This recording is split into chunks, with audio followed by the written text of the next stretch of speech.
Welcome and thank you for joining me for another tutorial. If you are an undergraduate, honors or master's student struggling with how to begin your literature review, you are in the right place. In this video, I will walk you through my 9-step approach to completing a literature review. By the end of this video, you'll understand how to structure your review and feel confident in tackling your research. Before we dive into the steps, let's first discuss the best approach to conducting a literature review. And that is by doing a systematic literature review.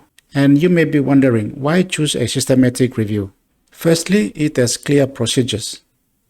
A systematic review follows an established procedure, so you don't have to reinvent the wheel.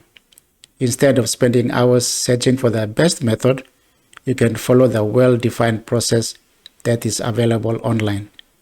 I will leave the description in the video section and you can go to the websites and download the procedures.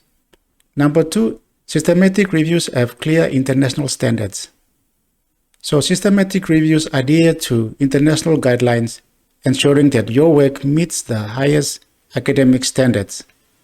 Your review is more likely to pass peer review and be accepted by the global research community. Number 3, systematic reviews are publishable. So when done properly, systematic reviews are publishable. Medical journals, for example, offer clear guidelines on how you can structure and conduct a systematic literature review for publications. And finally, accessible resource. There are many free step-by-step guides for conducting a systematic literature review, and these are freely available, making the process more accessible. I will put the links to the websites in the description. Now that you understand the importance of how to do a systematic review, let's jump into step 1 of my 9-step process. Step number 1, formulate your research question. Before you even start doing your literature review, you need to define a clear research question. Take your research topic and reframe it as a question. For example, in one of the systematic reviews that I did, I reframed my question and I wrote something like, what is the association between habitual betel nut chewing and cardiovascular diseases? You can do it in the same manner. Having a clear, focused question will guide the entire review process. And while doing your research topic and reframing your research question, make sure you identify the dependent and the independent variables. Step number 2, now that you have a research question, it's time to start finding papers related to your topic. Go to Google Scholar and search for 1, 2, or even 3 papers that closely match your research question. These papers will serve as model papers or example papers for your review. You can use various types of papers as examples, such as original papers, other systematic reviews, and scoping reviews.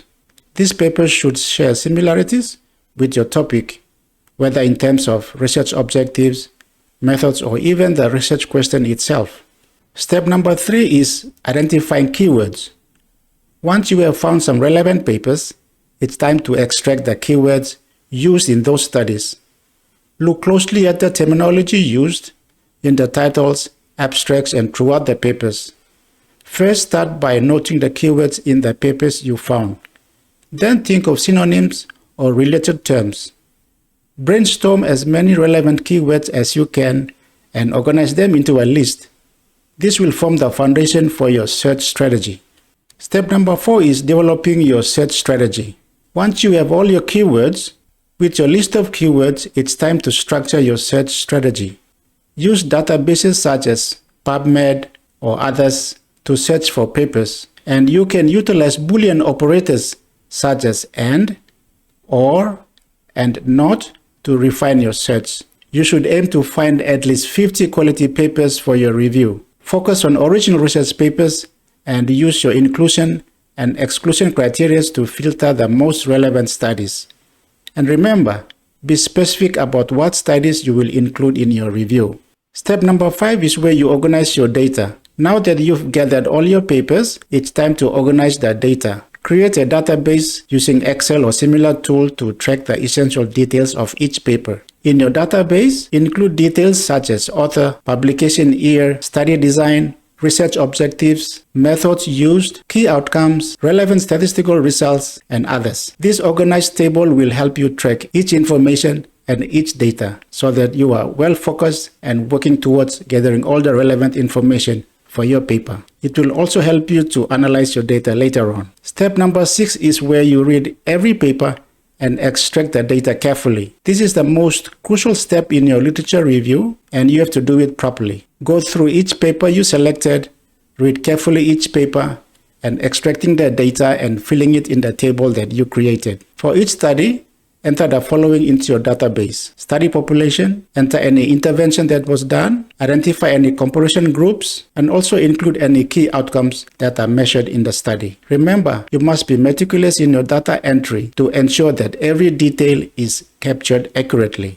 Step number 7. Here you identify themes and trends. As you read through the studies and enter the data into your database, you'll begin to notice patterns and themes emerging. These trends will help you answer your research question. If you're having trouble spotting patterns, use the Excel filter function to organize your data in different ways, such as by study design, by geography, outcomes, or even by time. This can help you reveal underlying trends. You may notice certain themes such as common health outcomes across multiple studies, patterns based on geographical location or population, and differences in findings based on study design. And also importantly, look for outliers as well. These are studies that may not fit in within the others. Step number 8 is where you synthesize all the information. Now that you have identified trends, it's time to synthesize the data. This means combining the findings from the various studies to draw meaningful conclusions. So you may ask yourself, does the information help you answer your research question? Are there new trends emerging from the data? Are there any gaps in the literature that need further exploration, that need further studies? Use questions such as these to synthesize your data. Summarize these findings in your own words and put this information down and write them down clearly. This synthesized information will now become the core of your literature review. Now that you have done all this hard work, it is time to write. This is step number 9. Begin by describing your methods in detail, explaining how you conducted your research, what database you used,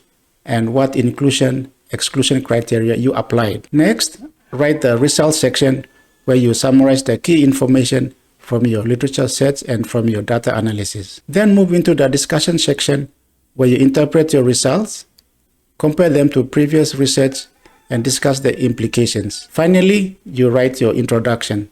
Usually the introduction is written last, and then you write your conclusions, explaining the context of your research and the significance of your findings. And that's it. Following these 9 steps, it will help you stay on track and ensure that your literature review is thorough and well organized. And remember, the process takes time, but by following a systematic approach, you can turn a daunting task into a more manageable one.